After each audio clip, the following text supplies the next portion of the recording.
Hello friends, आज हम लोग जो रैंकाइन साइकिल होती है, रैंकाइन साइकिल हम लोगों ने प्रीवियस लेक्चर में पढ़ी थी। उसमें जो सबसे इंपॉर्टेंट कंपोनेंट होता है या रैंकाइन साइकिल का जो हार्ट है, जहां से कि हमें एक्चुअल में एनर्जी हम लोग जनरेट करते हैं, वो है बॉयलर या स्टीम जनरेटर। आज हम लोग स्टीम जनरेटर के बारे में पढ़ेंगे कि what is a steam generator, what are their uses and system of steam generators and हम लोगों को जो पढ़ना है कि how we can select a good steam generator, what are the qualities of a steam generator और a boiler, uses and about steam generator and its classification. ठीक है, तो जैसा कि हम लोगों को पता है, जैसा कि आप लोगों को पता है कि जो हमारी रैंकाइन साइकिल है, जो हमारी रैंकाइन साइकिल है,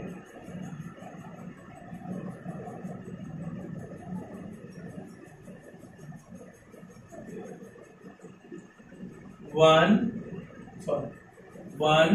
टू, थ्री एंड 4।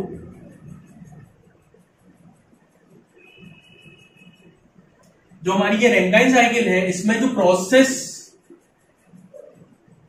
4 to 1 है, जो प्रोसेस 4 to 1 है, जहां पर हम Q इन हीट सप्लाई करते हैं, वो कहां टेक प्लेस होता है? बॉयलर में। कहां पर होता है? बॉयलर में। बॉयलर को हम स्टीम जनरेटर भी बोलते हैं। बॉयलर को हम लोग स्टीम जनरेटर भी बोलते हैं। तो अब हमें इस कंपोनेंट के बारे में डिटेल में पढ़ना है कि बॉयलर क्या होता है, बॉयलर कैसे वर्क करता है, बॉयलर के क्या क्या पार्ट्स होते हैं, बॉयलर कितने टाइप्स के होते हैं, बॉयलर के क्या क्या कंपोनेंट्स होते हैं, एक अच्छा बॉयलर सेलेक्ट करने के लिए क्या क्या रिक्वायरमेंट होती है, और किस जगह पर किस तरह का बॉयलर हम लोग सेलेक्ट कर सकते हैं, बॉयलर के ऊपर क्या क्या माउंटिंग्स लगी होती हैं, बॉयलर के ऊपर क्या क्या रिसोर्सेज लगे होते हैं। तो आगे की कुछ वीडियोस में हम लोग बॉयलर्स की डिटेल स्टडी करेंगे और कौन कौन से बॉयलर इस टाइम पर हमारे स्टीम पावर प्लांट्स में यूज होते हैं, वो हम लोग बॉयलर्स की स्टडी करेंगे। तो वन बाय वन देखते हैं। सबसे पहला देखते हैं what is boiler. What is boiler और steam generator. What is boiler और स्टीम जनरेटर। तो बॉयलर क्या है? व्हाट इज बॉयलर और steam generator. What is boiler and steam generator. तो बॉयलर और स्टीम जनरेटर को कैसे डिफाइन करते हैं? Steam generator or boiler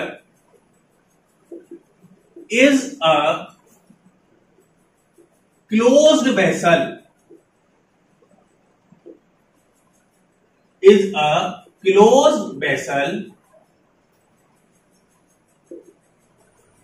boiler or steam generator is a closed vessel which generate steam at high pressure and high temperature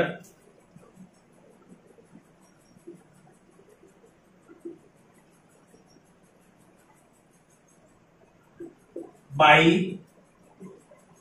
consuming fuel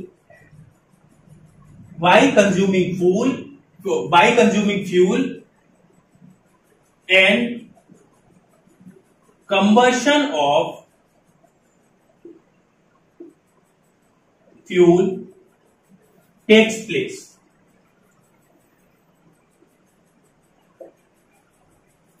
ठीक है, तो boiler क्या है? बॉयलर एक हमारा क्लोज वेसल है। Boiler is a close pressure vessel, और close pressure vessel बोले तो ज्यादा बेटर है, क्योंकि यहां पर जो स्टीम होती है वो वेरी हाई प्रेशर पर स्टोर्ड होती है। तो बॉयलर जो है एक हमारा क्लोज प्रेशर वेसल है, जिसमें फ्यूल की केमिकल एनर्जी को कंबशन कराते हैं और केमिकल एनर्जी को हीट एनर्जी में कन्वर्ट करते हैं और उससे हम फ्लू गैसेस प्रोड्यूस करते हैं और फ्लू गैसेस की हेल्प से हम बॉयलर के अंदर वाटर को स्टीम में कन्वर्ट करते हैं at a very high temperature and pressure. और वाटर जो है अगर स्टीम में कन्वर्ट हो रहा है, एक चीज को समझो, अगर वाटर हमारा स्टीम में कन्वर्ट हो रहा है, वाटर मेरा स्टीम में कन्वर्ट हो रहा है तो क्या होगा, एक चीज को समझे, प्रेशर क्यों इंक्रीज हो रहा है, प्रेशर क्यों इंक्रीज हो रहा है, वाटर जब स्टीम में कन्वर्ट होगा तो स्टीम का स्पेसिफिक वॉल्यूम वाटर के कंपैरिजन में बहुत हाई होता है। स्पेसिफिक वॉल्यूम ऑफ स्टीम और specific volume of gas is much more higher than water. और स्पेसिफिक वॉल्यूम बढ़ेगा, बॉयलर क्योंकि क्लोज वेसल है, बॉयलर क्योंकि क्लोज प्रेशर वेसल है तो वॉल्यूम तो बढ़ नहीं सकता, वॉल्यूम तो बढ़ नहीं सकता तो क्या बढ़ेगा, प्रेशर बढ़ेगा और टेम्परेचर भी बढ़ेगा। बॉयलर में स्टीम वाटर का जो स्पेसिफिक वॉल्यूम है वो 1500 टू 200 टाइम्स तक इंक्रीज हो जाता है। बॉयलर के अंदर जो स्टीम है, वाटर है, वाटर जो स्टीम में कन्वर्ट हुई है उसका जो स्पेसिफिक वॉल्यूम है वो 1500 से 2000 टाइम्स 2000 टाइम्स तक 2000 गुना तक बढ़ जाता है। ठीक है, तो ये हमारा प्रेशर एक जो बॉयलर है वो हमारा क्लोज प्रेशर वेसल है जो कि स्टीम जनरेट करता है at very high temperature and pressure. ठीक है, नेक्स्ट हमारा टॉपिक है what are the requirement of good boiler. What are the requirement of good boiler, हमारे एक बॉयलर की क्या रिक्वायरमेंट होनी चाहिए। What are the requirements of good boiler, वो बॉयलर जो है वो हमारा स्टीम को हमारे जो रिक्वायर्ड प्रेशर है और टेम्परेचर है उस प्रेशर टेम्परेचर पर जनरेट करना चाहिए। प्रेशर टेम्परेचर के साथ एक टर्म और इंपॉर्टेंट है, वो है क्वालिटी ऑफ द स्टीम। जिस तरह की स्टीम हमें चाहिए, जनरली हम लोग बॉयलर से सुपर हीटेड स्टीम जनरेट करते हैं, तो बॉयलर का जिस तरह की स्टीम चाहिए हमें बॉयलर को सुपर हीटेड स्टीम भी जनरेट करने वाला होना चाहिए। जो सेकंड क्वालिटी है वो है light in weight and compact. Boiler को इस तरह से हमें डिजाइन करना चाहिए कि बॉयलर जो है वो लाइट हो वेट में और कॉम्पैक्ट हो, छोटा हो, स्पेस ऑक्यूपाई जो है वो बहुत कम करे। ठीक है ना, बॉयलर की जो सेकंड रिक्वायरमेंट है वो है light in weight and compact. Third है safe in working with minimum joints. आपको पता है कि बॉयलर जो है वो बहुत हाई प्रेशर पर स्टीम को जनरेट करता है, तो safety is a primary measure. Safety का ध्यान हम लोगों को बहुत ज्यादा रखना पड़ता है, इसीलिए हम लोग कोशिश करते हैं कि बॉयलर को इस तरह से डिजाइन करें, बॉयलर को इस तरह से डिजाइन करें कि उसमें जो है जॉइंट्स हैं वो मिनिमम हो, मिनिमम से मिनिमम जॉइंट्स अवेलेबल हो। और हम बॉयलर में जो जॉइंट्स यूज करते हैं वो जनरली रिवेटेड जॉइंट्स यूज करते हैं, और रिवेटेड जॉइंट्स जो हैं वो हाई प्रेशर को बेयर कर सकते हैं। उसका एग्जांपल है हम लोग जो एयरक्राफ्ट होते हैं, एयरप्लेन्स होते हैं, उसमें भी हम लोग जनरली बॉडी को ज्वाइंट करने के लिए हाई क्वालिटी रिवेटेड जॉइंट्स का यूज करते हैं। तो पर रिक्वायरमेंट क्या है कि बॉयलर के अंदर जॉइंट्स जो है वो मिनिमम होनी चाहिए। हमें मेटल को, दो मेटल प्लेट्स को ऐसी जगह कम से कम जॉइंट्स के साथ बॉयलर को मैन्युफैक्चर करना चाहिए, क्योंकि जब भी बॉयलर फेल होगा प्रेशर की वजह से, हाई प्रेशर की वजह से, तो वो जॉइंट्स के पास से ही फेल होगा। ठीक है ना। नेक्स्ट जो रिक्वायरमेंट है वो है उसकी कि इंस्टॉलेशन, इनिशियल इंस्टॉलेशन कॉस्ट जो है बॉयलर की वो कम होनी चाहिए। इनिशियल इंस्टॉलेशन कॉस्ट तो कम होनी चाहिए, साथ में उसकी मेंटेनेंस कॉस्ट भी काफी कम होनी चाहिए, क्योंकि बॉयलर को फ्रीक्वेंट इंस्पेक्शन और फ्रीक्वेंट मेंटेनेंस की जरूरत पड़ती है। तो बॉयलर की इंस्टॉलेशन कॉस्ट के साथ साथ बॉयलर की मेंटेनेंस कॉस्ट भी कम होनी चाहिए। नेक्स्ट जो है वो है capable of quick start. Boiler हमारा इस तरह का होना चाहिए कि बॉयलर को स्टार्ट करने के लिए ज्यादा टाइम कंज्यूमिंग प्रोसेस इन्वॉल्व ना हो, बॉयलर जल्दी से जल्दी स्टार्ट हो। साथ में बॉयलर की डिजाइन इस तरह की होनी चाहिए कि वो हमारे फ्लक्चुएशन ऑफ लोड के साथ भी, जो हमारी स्टीम की डिमांड है, हमारी पावर की डिमांड कंटिन्यूअसली अगर फ्लक्चुएट हो रही है, उस फ्लक्चुएशन ऑफ डिमांड को भी मीट करे। अगर हमें ज्यादा स्टीम की जरूरत है तो वो ज्यादा स्टीम प्रोड्यूस कर सके, अगर हमें कम स्टीम की जरूरत है तो वो कम स्टीम भी प्रोड्यूस कर सके, मतलब capable of meeting fluctuation in steam demand. Next जो पॉइंट है वो है कि हमारे जो बॉयलर के जो पार्ट्स हैं वो सारे parts easy accessible to repair होने चाहिए, कि हम बॉयलर के किसी भी पार्ट्स को अनफोल्ड करके इजीली रिपेयर कर सकें, उसको हम लोग क्या करें, इजीली रिपेयर कर सके इंस्पेक्ट करके, ठीक है ना। नेक्स्ट जो पॉइंट है वो है कि बॉयलर जो है वो जो रिफ्रैक्टरी मटेरियल होता है, रिफ्रैक्टरी मटेरियल का मतलब बॉयलर जो है, बॉयलर के चारों तरफ ब्रिक वर्क होता है, ब्रिक वर्क को ही हम रिफ्रैक्टरी मटेरियल कहते हैं, वो मिनिमम से मिनिमम कंज्यूम करें। हम आगे कंस्ट्रक्शन देखेंगे बॉयलर की, बॉयलर को जब डिटेल में पढ़ेंगे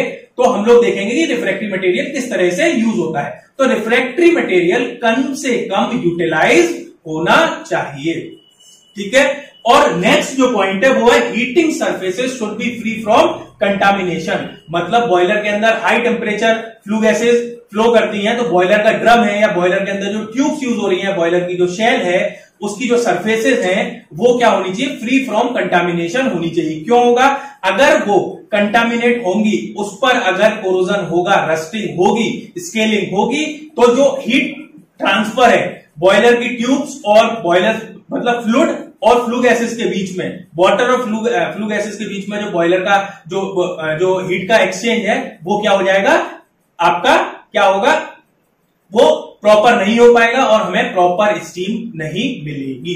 तो ये जो प्रॉपर्टीज हैं, ये जो 8 प्रॉपर्टीज हैं, ये रिक्वायरमेंट है बॉयलर की, जो एक अच्छा बॉयलर की रिक्वायरमेंट है, जो बॉयलर में होनी चाहिए। इस तरह से हम इन सारी चीजों को ध्यान में रख के किसी भी बॉयलर को सेलेक्ट करते हैं, ठीक है ना।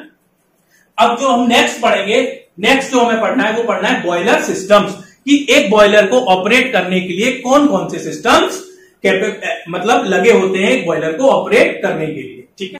बॉयलर के अंदर ये 7 सिस्टम्स जो हैं वो आपके इनबिल्ट होते हैं एक अच्छे बॉयलर के अंदर। कौन कौन से सिस्टम्स होते हैं, फर्स्ट सिस्टम है water treatment system, second system है आपका feed water system, third system है आपका स्टीम सिस्टम, फोर्थ है आपका ब्लो डाउन सिस्टम, फिफ्थ है फ्यूल सप्लाई सिस्टम, सिक्स्थ है air supply system and seventh है flue gases system. One by one इन सिस्टम्स को हम लोग स्टडी करते हैं।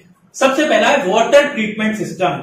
वाटर ट्रीटमेंट सिस्टम का मतलब हम लोग बॉयलर के अंदर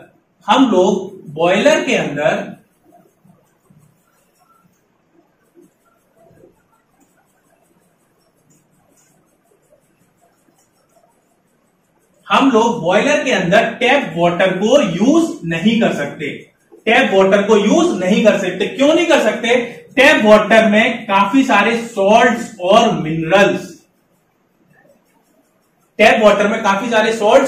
क्या होते हैं, डिसॉल्व होते हैं। और डिसॉल्व होने के साथ साथ हमें पता है, क्योंकि जो बॉयलर है वो हाई प्रेशर और हाई टेम्परेचर पर वर्क करता है, और टेम्परेचर के इंक्रीज होने के साथ, टेम्परेचर जैसे जैसे इंक्रीज होता है वैसे वैसे solubility of salt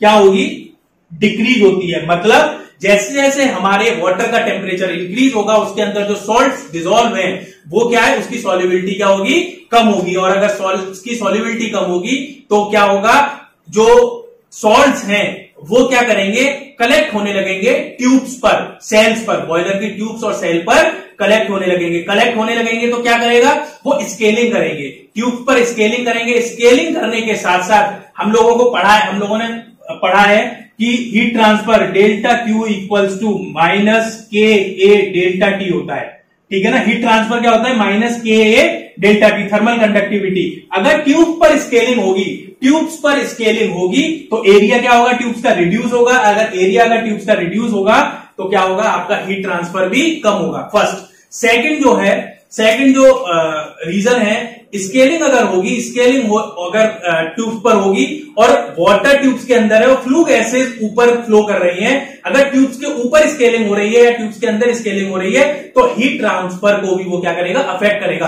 flue gases की सारी हीट को वाटर एब्जॉर्ब नहीं कर पाएगा और आपकी बॉयलर की एफिशिएंसी क्या हो जाएगी, रिड्यूस हो जाएगी। तो इसके लिए हम लोग बॉयलर में वाटर को एंट्री कराने से पहले वाटर को ट्रीट करते हैं, वाटर को ट्रीट करते हैं और वाटर से जितने भी कंटामिनेशंस होते हैं वाटर के अंदर, उन वाटर के कंटामिनेशंस को हम लोग वाटर के अंदर से रिमूव करते हैं। मैक्सिमम हम लोग चाहते तो ये है कि वाटर के अंदर डिस्टिल वाटर को बॉयलर के अंदर डिस्टिल वाटर फ्लो कराएं, पर बॉयलर के अंदर डिस्टिल वाटर एक तो प्लेनिटी ऑफ अमाउंट में अवेलेबल नहीं है, अवेलेबिलिटी उसकी कम है, और दूसरा उसको डिस्टिल किसी भी नॉर्मल वाटर को डिस्टिल वाटर में कन्वर्ट करने के लिए क्या होता है, बहुत ज्यादा पैसा इन्वॉल्व होता है। इसीलिए हम लोग क्या करते हैं, टैप वाटर का ही वाटर ट्रीटमेंट करके उसको बॉयलर के लायक यूजफुल बनाते हैं। ठीक है, तो वाटर ट्रीटमेंट प्लांट बॉयलर में होना जरूरी है। सेकंड जो है वो है आपका feed water system. Feed water system, feed water system में क्या होता है, फीड वाटर सिस्टम में हम कुछ नहीं यूज करते, हम लोग दो चीजें यूज करते हैं। वो यूज करते हैं एक तो pump, feed water pump, feed water pump, और एक चेक वाल्व। एक फीड वाटर पंप और एक check valve. Feed water pump का काम क्या होता है, जो भी हमारा संप है, जहां पर कंडेंसर से जो आपका स्टीम जो टरबाइन से एक्सपेंड होने के बाद कंडेंसर से पास होने के बाद वाटर जो सैचुरेटेड वाटर जो हमें मिल रहा है, सैचुरेटेड वाटर जो मिल रहा है, वो वाटर को का प्रेशर इंक्रीज करके वाटर को फीड वाटर पंप सप्लाई करती है। और सप्लाई करती है किस पर, एट बॉयलर प्रेशर। किस प्रेशर पर सप्लाई करती है, एट बॉयलर प्रेशर। दूसरा उसमें जो आपका फीड वाटर सिस्टम में जो सबसे इंपॉर्टेंट जो पार्ट है वो है चेक वाल्व। चेक वाल्व जो है वो यूनिडायरेक्शनल होता है, वन डायरेक्शनल वाल्व होता है। ऐसे समझो, ये मेरा बॉयलर है, ये मेरी पंप लगी है। पंप क्या कर रही है, वाटर सप्लाई कर रही है। अगर मैं विदाउट वाल्व एक हाई प्रेशर पर क्या कर रही है, पंप क्या कर रही है, वाटर को सप्लाई कर रही है। अगर मैं विदाउट वाल्व क्या करूंगा, यहां पर अगर वाटर सप्लाई कर रहा हूं और ये बॉयलर ऑपरेटिंग कंडीशन में, इसमें कंटिन्यूअसली स्टीम जनरेट हो रही है, तो क्या होगा, इस कंटेनर का प्रेशर इंक्रीज होता जाएगा, धीरे धीरे इंक्रीज होगा, और इतना ऐसा एक टाइम ऐसा आएगा कि वाटर द्वारा से अपोजिट डायरेक्शन में फ्लो करना स्टार्ट कर देगा ड्यू टू प्रेशर। तो हम लोग क्या करते हैं, इसके बीच में एक चेक वाल्व को यूज करते हैं।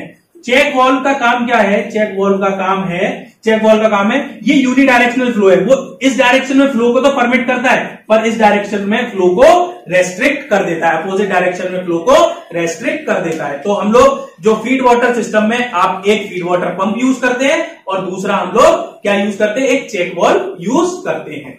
नेक्स्ट है हमारा स्टीम सिस्टम। स्टीम सिस्टम क्या इंक्लूड करता है, स्टीम सिस्टम इंक्लूड करता है a boiler drum,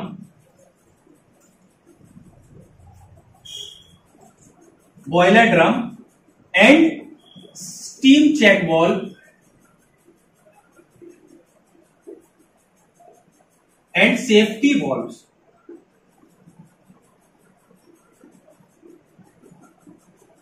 boiler drums, steam check valve and safety valve. Steam generation में क्या होता है, ऐसे समझे, स्टीम सिस्टम में क्या होता है, हमारे पास एक बॉयलर है, बॉयलर के अंदर वाटर है और बॉयलर से स्टीम में कन्वर्जन हो रहा है, बॉयलर में स्टीम में कन्वर्जन हो रहा है, और बॉयलर के अंदर आपकी जो स्टीम होती है वो सैचुरेटेड स्टीम जनरेट होती है, और हमारी टरबाइन के लिए जो रिक्वायर्ड है वो आपकी सुपर हीटेड स्टीम रिक्वायर्ड है। टरबाइन के लिए जो हमारी रिक्वायर्ड है वो सुपर हीटेड स्टीम जो रिक्वायर्ड है, और बॉयलर के अंदर हम सुपर हीटेड स्टीम को जनरेट नहीं कर सकते। क्यों नहीं कर सकते उसको भी समझो। ये क्लोज वेसल है, वाटर स्टीम में कन्वर्ट हो रहा है, स्टीम में कन्वर्ट होने के बाद अगर इसका टेम्परेचर और बढ़ाएंगे तो प्रेशर भी बढ़ेगा। प्रेशर बढ़ने के साथ साथ क्या होगा, द्वारा से इसका जैसे जैसे प्रेशर बढ़ता है वैसे वैसे उसका बॉइलिंग पॉइंट भी, जो वाटर है वाटर का बॉइलिंग पॉइंट भी इंक्रीज करता है, और हम मैक्सिमम सैचुरेटेड स्टीम को ही जनरेट कर पाते हैं। तो करते क्या है, हर बॉयलर में एक बॉयलर ड्रम होता है, हर बॉयलर के अंदर एक बॉयलर ड्रम होता है जिसके अंदर स्टीम कलेक्ट होती है। इस स्टीम को हम लोग निकालते हैं, और निकालने के बाद इस स्टीम को बॉयलर ड्रम से निकालते हैं। स्टीम को बॉयलर ड्रम से निकालने के बाद हम क्या करते हैं, इस स्टीम को फर्दर फ्लू गैसेस के ऊपर से पास कराते हैं, फ्लू गैसेस के ऊपर से इसके ऊपर से फ्लू गैसेस पास कराते हैं और फ्लू गैसेस पास कराने के बाद यहां पर हमें फर्दर जो है सुपर हीटेड स्टीम मिल जाती है। सुपर हीटेड स्टीम मिल जाती है और ये सुपर हीटेड स्टीम क्या होती है, टरबाइन के एक्सपेंशन के लिए हम लोग भेज देते हैं। बॉयलर के अंदर सुपर हीटेड स्टीम को, क्लोज वेसल के अंदर सुपर हीटेड स्टीम को जनरेट करना पॉसिबल नहीं है, क्योंकि उसमें वाटर भी अवेलेबल होता है साथ में। इसीलिए हम लोग क्या करते हैं, बॉयलर ड्रम यूज करते हैं। ज्यादातर बॉयलर्स में क्या, ऑलमोस्ट 100% बॉयलर्स में आपका बॉयलर ड्रम होता है। बॉयलर ड्रम से हम लोग स्टीम को निकालते हैं। स्टीम को निकालने के बाद उसके ऊपर से फ्लू गैसेस पास कराते हैं और सैचुरेटेड स्टीम को सुपर हीटेड स्टीम में कन्वर्ट करते हैं और उसको ट्यूब की हेल्प से टरबाइन तक भेज देते हैं। ठीक है ना। इसके अलावा, बॉयलर ड्रम के अलावा आपका स्टीम चेक वाल्व होता है और सेफ्टी वाल्व होते हैं। कि स्टीम चेक वाल्व में क्या होता है कि जो स्टीम हमने बॉयलर ड्रम से निकाल दी है वो आपकी द्वारा से स्टीम बॉयलर के अंदर एंटर ना करे, और जो सेफ्टी वाल्व होते हैं, अगर स्टीम का प्रेशर ज्यादा है, बहुत ज्यादा प्रेशर हो गया है, तो उस प्रेशर को रिलीज कर दें, या फिर आपका वो उस पर फ्यूजिबल प्लग होता है। हम इसके कंपोनेंट्स डिटेल में पढ़ेंगे माउंटिंग से एसेसरीज में। फ्यूजिबल प्लग होता है जो आपके कनेक्शन को ब्रेक कर देता है और आपकी स्टीम जनरेशन रुक जाती है। ठीक है ना। ये आपका स्टीम सिस्टम का पार्ट है। नेक्स्ट हमारा जो है वो है आपका ब्लो डाउन सिस्टम।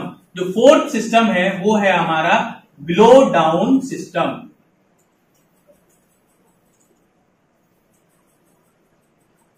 ये बॉयलर के लिए, ये ब्लो डाउन सिस्टम बॉयलर के लिए बहुत इंपॉर्टेंट सिस्टम है और बहुत इजी अरेंजमेंट है। ये हमारा कोई भी बॉयलर है जिसके अंदर वाटर फिल्ड है, ट्यूब्स की फॉर्म में होता है, हम डिटेल में पढ़ेंगे।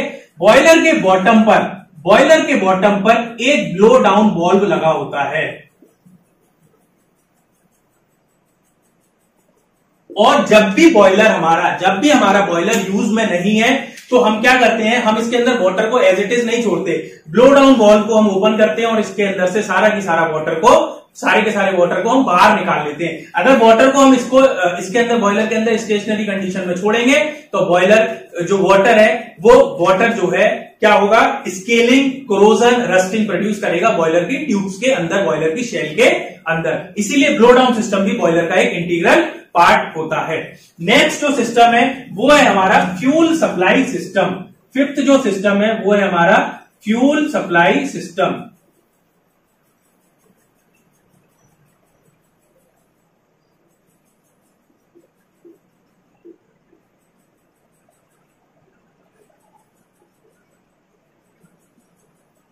नेक्स्ट जो सिस्टम है हमारा वो है हमारा fuel supply system. Fuel supply system में क्या होता है, ग्रेड्स लगी होती हैं, ग्रेड्स। देखिए जो बॉयलर होते हैं, हम लोग क्लासिफिकेशन में भी आगे बताऊंगा इसी वीडियो में, कि बॉयलर दो तरह के होते हैं। एक होता है एक्सटर्नल फायर बॉयलर, एक होता है इंटरनली फायर बॉयलर। दोनों ही बॉयलर्स में क्या होता है, एक ग्रेट होती है। ग्रेट का मतलब एक परफोरेटेड सीट है। ऐसे समझो एक परफोरेटेड सीट है जिसमें छेद है।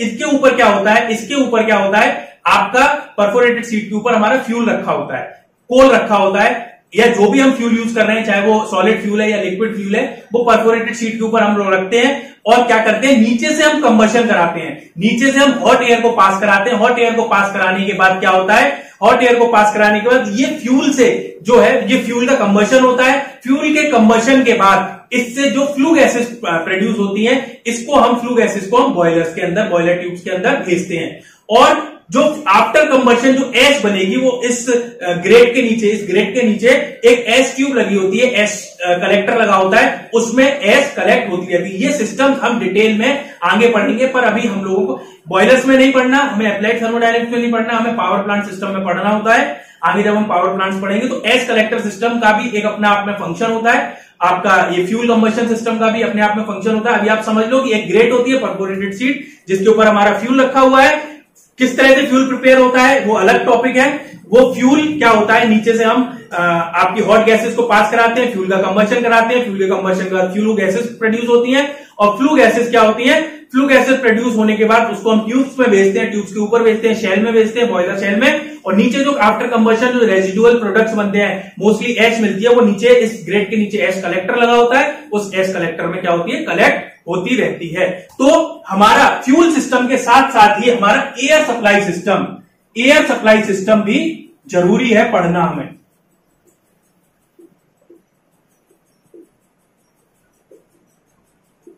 एयर सप्लाई सिस्टम कंबशन के लिए प्रॉपर एयर का होना जरूरी है। अगर प्रॉपर नहीं होगी, अगर हमारी एयर प्रॉपर नहीं होगी तो प्रॉपर कंबशन नहीं होगा, और जितनी जो फ्यूल हम यूज कर रहे हैं उससे हम मैक्सिमम हीट एनर्जी नहीं ले पाएंगे। दूसरा, इनप्रॉपर कंबशन होगा तो पॉल्यूटेड गैसेस जैसे कार्बन मोनोऑक्साइड, हार्मफुल गैसेस का भी एक्सक्रीशन ज्यादा होगा, जो कि हमारे एटमॉस्फेयर को नुकसान पहुंचाती है। तो हमें प्रॉपर सप्लाई आपकी देनी होती है एयर की ड्यूरिंग कंबशन, और इसके लिए दो तरह के मेथड होते हैं। एक होता है नेचुरल ड्रॉट, और दूसरा होता है आपका आर्टिफिशियल ड्रॉट या फोर्स्ड सिस्टम। एक होता है आपका नेचुरल सिस्टम, एक फोर्स सिस्टम। नेचुरल सिस्टम का मतलब नेचुरली हमारे पास एयर इतनी क्वांटिटी में अवेलेबल है, तो हम लोग क्या करेंगे, कोई भी फैन वगैरह नहीं लगाते, हम नेचुरल कंबशन कराते हैं। फोर्स सिस्टम का मतलब है हम एक आर्टिफिशियल फैन लगाते हैं एयर को ब्लो कराने के लिए। नेचुरल ड्रॉट का एग्जांपल लोकोमोटिव्स जो होते हैं हमारे, जो स्टीम इंजन थे, steam engine 50-60 kilometre per hour की स्पीड से मूव करता है, तो वहां पर हमें ऑटोमेटिकली इतनी हाई स्पीड से एयर मिल जाती है कि वहां पर हमें फोर्स सिस्टम लगाने की जरूरत नहीं पड़ती, हमारे नेचुरल सिस्टम से ही काम चल जाता है। पर हमारे जो बॉयलर्स हैं, जो स्टेशनरी बॉयलर्स हैं, उसमें हम लोगों को फोर्स सिस्टम लगाना पड़ता है, जहां पर बड़े बड़े फैंस लगते हैं एयर को सर्कुलेट करने के लिए। तो ये हमारा एयर सप्लाई सिस्टम होता है। उसके बाद नेक्स्ट है हमारा फ्लू गैसेस सिस्टम। फ्लू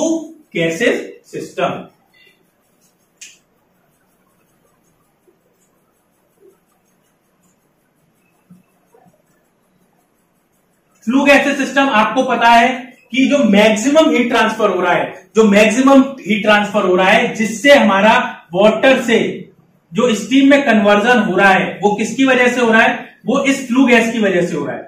जब फ्लू गैस आपके वाटर के कांटेक्ट में आती है, डायरेक्टली और इनडायरेक्टली आती है, इनडायरेक्टली कांटेक्ट में आती है, तो फ्लू गैस अपनी एनर्जी को क्या करती है, वाटर को देती है, और वाटर क्या करता है, एनर्जी एब्जॉर्ब करने के बाद स्टीम में कन्वर्ट होता है। तो फ्लू गैसेस सिस्टम का भी रोल बहुत ज्यादा है बॉयलर में हमारे फ्लू गैसेस का फ्लो इस तरह से होना चाहिए कि हम मैक्सिमम हीट ट्रांसफर कर पाए फ्लू गैसेस टू वाटर, और इसको हम लोग यूज करते हैं। इसमें जो फ्लू गैसेस सिस्टम में हम लोग बेफल प्लेट और चिमनी का यूज करते हैं। आफ्टर कंप्लीट हीट ट्रांसफर और मैक्सिमम हीट ट्रांसफर क्या होता है, जो फ्लू गैसेस होती हैं उनको हम चिमनी की हेल्प से, बॉयलर सिस्टम से बाहर निकाल लेते हैं, हम अपने एटमॉस्फेयर में रिलीज कर देते हैं, और बेफल प्लेट्स की हेल्प से हम लोग क्या करते हैं, हीट ट्रांसफर करते हैं from water, flue gases to water. ठीक है, तो ये सारे सिस्टम्स हैं जो हम लोगों को पता होने चाहिए बॉयलर को रनिंग के लिए, ये सारे सिस्टम्स जरूरी होते हैं। अगर हम क्वांटिटी की बात करते हैं तो यहां पर जो है steam generated in less quantity, जब हमें लेस क्वांटिटी की में स्टीम की रिक्वायरमेंट होती है तो हम लोग फायर ट्यूब बॉयलर को यूज करते हैं, और हमें अगर स्टीम हाई अमाउंट में जरूरत है, अगर हाई अमाउंट में हाई क्वांटिटी में स्टीम चाहिए, तो हम लोग क्या करेंगे, वाटर ट्यूब बॉयलर की तरफ शिफ्ट करेंगे। ये कुछ कंपैरेटिव फीचर्स हैं जिनकी जो आपके वाटर ट्यूब बॉयलर और फायर ट्यूब बॉयलर्स में हम लोग देखते हैं। Thank you.